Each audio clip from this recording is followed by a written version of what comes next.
आप सभी लोगों का स्वागत है हमारे चैनल में और हमारे वीडियो में।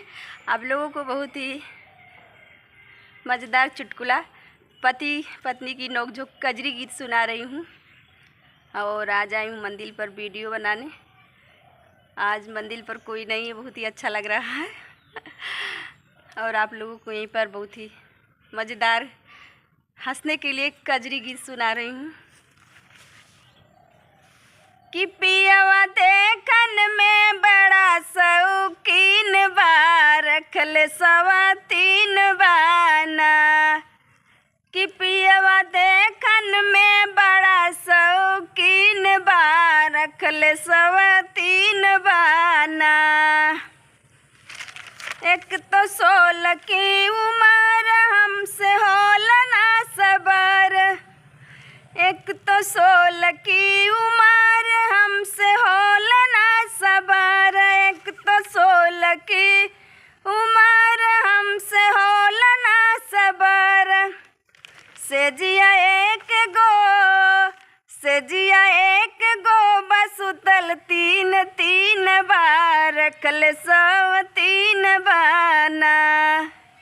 कि सजिया एक गो बस उतल तीन बार, रखल सब 3 बाना। पियवा देखन में बड़ा शौकीन बा, रखल सब 3 बाना। पियवा देखन में बड़ा शौकीन बा, रखल सब 3 बाना। नथिया ओकरा के लियावे काम हमसे करवावे, नथिया ओकरा के लियावे बर्तन हमसे मांजवावे। ओकरा नाम से बजावे, ओकरा नाम से बजौल रोज बीन बा, बड़ा शौकीन बाना।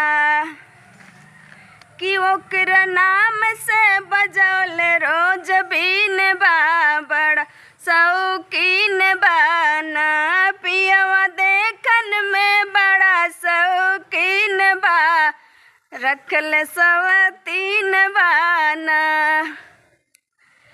वो के शहर रोज घुमावे हम काम करवावे, ओ के शहर घुमावे हमके घर में बैठावे।